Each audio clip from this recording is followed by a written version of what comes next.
Hello, this is Michael again, hoping that you find this particular microcourse especially useful. This is on managing student conflict. Now we're going to use the Thomas Kilmann model here. And that model basically says there are two fundamental assumptions, and each dimension, one horizontal and one vertical. The first dimension is that there's assertiveness. That's the extent to which an individual attempts to satisfy his or her own personal concerns. Second is cooperativeness, the degree to which an individual attempts to satisfy the other person's concerns. These two dimensions define 5 methods of dealing with conflict. Here you can see each of those dimensions. There's competing, collaborating, compromising, avoiding, and accommodating. Each of these are models that Kilmann feels are dimensions that we can use to address conflict with individuals. First, competing, which is basically an assertive model. The competing method involves handling the conflict through unilateral decision making, being persuasive, fighting fair, using warnings instead of threats, imposing a decision, and essentially using tough love to enforce standards. Collaborating. Collaborating is really the assertive cooperative dimensions simultaneously. That sets the right tone when raising an issue.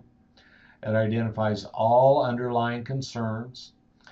There's brainstorming of solutions, and then collaborative picking of the best solution. And finally, being firm when necessary, such as collaborating in groups.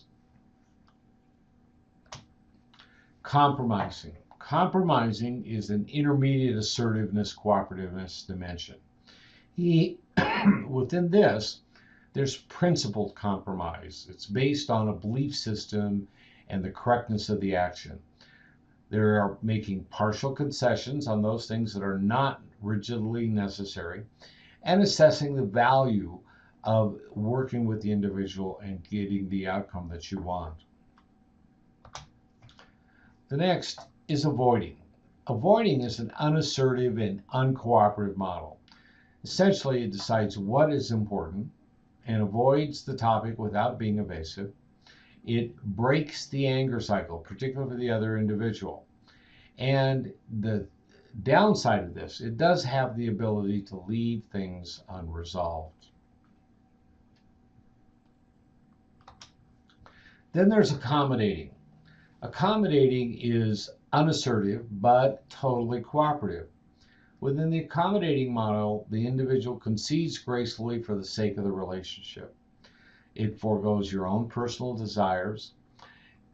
It may involve planting seeds for future changes in behavior and or thoughts, such as satisfying a complaint, and acknowledging they made a mistake and decide that it was no big deal. So it really requires you then to use kind of your clinical judgment about what that student is at and where that individual is at. We hope that you find this useful in thinking in these terms, and just using those 5 scores in that model hopefully can give you an idea about where to go when you get an uncooperative and student in a major conflict.